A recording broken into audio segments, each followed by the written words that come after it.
Fala galera, estamos aqui para mais um vídeo e desta vez para estudarmos os regimes totalitários do século XIX.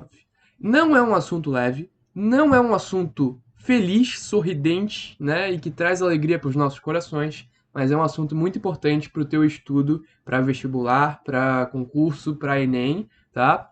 E também para a tua formação como ser humano e para o teu entendimento da história como um todo, tá? Então, não é uma série de vídeos que a gente vai conseguir fazer piadinha, brincadeira, tom leve, mas né, é um esforço que a gente vai ter que fazer, um sacrifício aqui de estudar esse tema, que é muito importante para a gente entender o que vai acontecer nessa primeira metade do século XX, beleza? Antes de mais nada, se inscreve no canal, ativa o sininho para não perder nenhuma novidade, comenta o que você achar do vídeo, tá? Também compartilha com a galera, deixa o teu like, vamos embora. Regimes totalitários do século XIX. Né? A primeira coisa que eu quero conversar com vocês, né, e é o tema específico dessa aula, são os antecedentes e as características dos regimes totalitários como um todo, tá? Primeira coisa, né, em que ambiente, em que cenário, em que momento histórico se localiza essa situação? A gente vai ter o crescimento e a ascensão dos regimes totalitários acontecendo entre as décadas de 1920 e a década de 1940, tá? Então, ali a partir de 1920 até 1919 a gente já tem alguma coisinha, tá, surgindo, algum prenúncio ali de que iria nascer uma doutrina um pouco mais um ferro, né, mais ferrado, assim, bem totalitário e tudo mais, né, já ali no fim da década de 1910, tá? Então, qual que é o cenário? A gente acabou de sair da Primeira Guerra Mundial, recomendo fortemente que você tenha visto, né, espero que você tenha visto e recomendo que você veja, se não viu, as aulas de Primeira Guerra Mundial, principalmente as aulas de consequências da Primeira Guerra Mundial, para você entender, né, o que aconteceu, quais foram as consequências, os tratados, né, quem que se ferrou pra caramba, né, principalmente a parte em que toca os principais países onde vão ter os regimes totalitários, que são a Alemanha e Itália, tá? Que são os países ali, a Itália nem tanto, mas a Alemanha foi muito punida, né? Punida com perda territorial, punida com a impossibilidade de manter um exército, né? Punida com sanções, né? Foi realmente humilhada e gerou um revanchismo na Alemanha de uma maneira que vai inflar todo o nacionalismo, né, do povo germânico ali, do povo alemão, tá? E isso vai levar, é claro, ao nazismo, como a gente bem sabe, tá? Na Itália a gente tem um cenário diferente, né? Na Itália a gente vai ter aí a Itália saindo, né, do grupo da Tríplice Aliança, né? Indo para a Tríplice Entente, na real, sendo um país mais neutro ali, né, não participando efetivamente da Tríplice Entente, né, ali um acordo que ela teve com a França, né, em troca ali da possessão de territórios africanos, ali da Tunísia, tá? Mas não se concretizou muito bem esse tratado aí, tá? Esse acordo secreto entre a França e a Itália. E aí, na verdade, a Itália acabou ficando com uma mão na frente e outra atrás, certo? E aí, o que vai acontecer?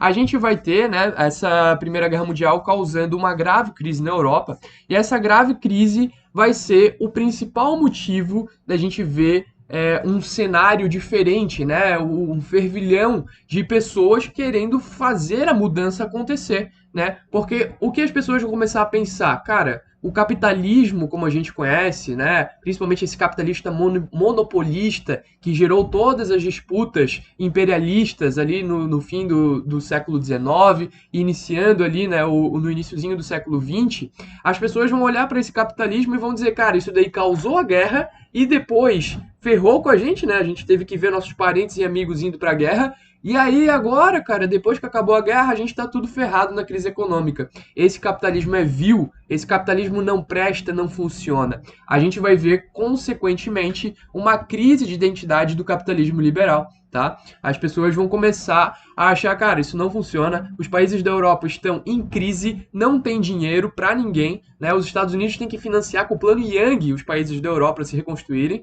tá? Porque não tem dinheiro, não tem como fazer funcionar. A Alemanha vai entrar numa inflação que é coisa de louco, tem relatos de carrinho de mão com dinheiro para comprar um pão. Então, assim, é coisa de louco, tá? E isso só vai piorar com a crise de 29, o vídeo que vocês vão ver depois, tá? Mas enfim, o que eu quero dizer com isso, né? Com a crise do capitalismo liberal, as pessoas vão procurar alternativas. Há pessoas que vão migrar para uma outra tendência que está crescendo na Europa, que é o socialismo soviético, e há pessoas que vão para uma outra tendência que vai começar aqui, a gente vai entender como e porquê e onde, né? Que é o totalitarismo. É a gente, né, aumentar, né, a distensão, e a gente vai ter então o capitalismo, né, como sendo um centro, digamos, né, que é o centro dominante do mundo, que é o que todo mundo estava vivendo naquele momento, a União Soviética indo um pouquinho para a esquerda, e aí os regimes totalitários, para conseguir pesar essa balança, indo cada vez mais, né, para a direita. A União Soviética ficando cada vez mais forte para conseguir fazer um contrapeso, indo cada vez mais para longe, né, do que é o aceitável. Então, aí a galera do capitalismo, principalmente essa galera que estava querendo uma resposta mais forte. E aí a gente vai ter o início dos governos de extrema direita, tá bom, pessoal? Que são os regimes totalitários de extrema direita que a gente conhece: fascismo, nazismo, salazarismo e o franquismo também, se eu não me engano. Então a gente tem aí, né, e também lá no Japão teve algo parecido ali também, tá bom, pessoal?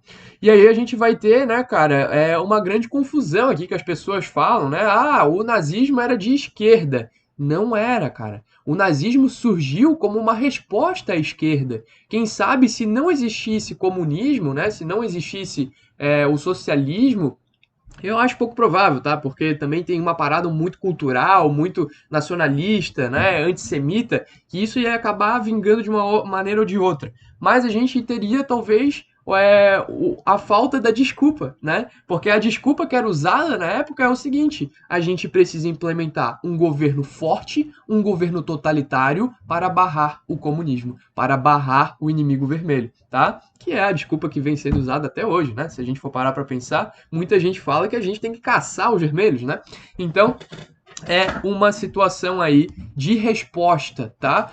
Logo, o nazismo, o fascismo, o salazarismo são regimes totalitários de direita, capitalistas, defensores da propriedade privada, beleza?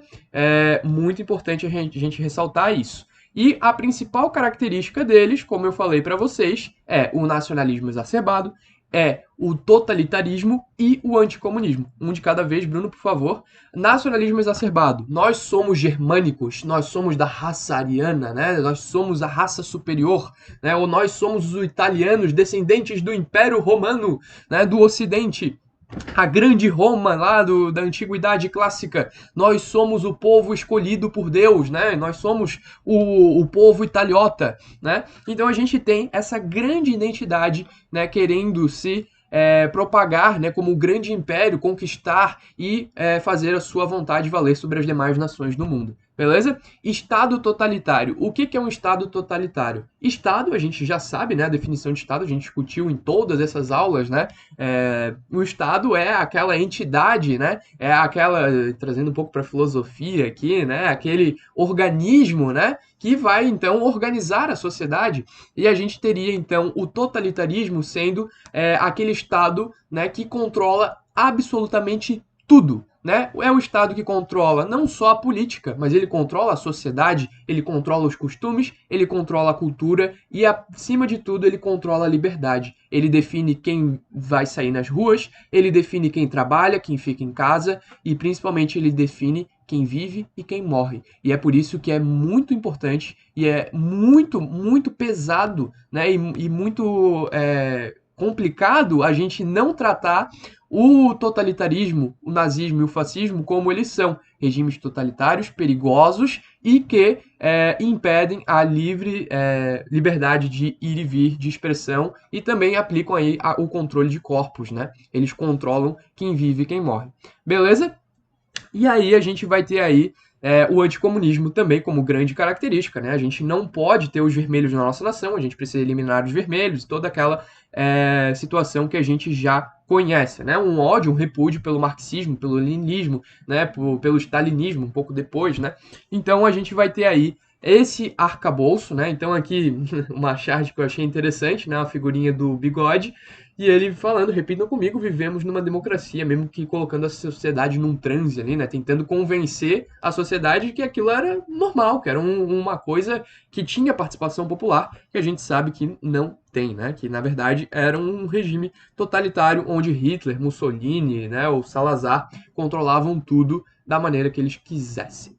Beleza? Essa é a aula de antecedentes e características. Vai para a próxima que a gente vai começar a falar do fascismo. Valeu!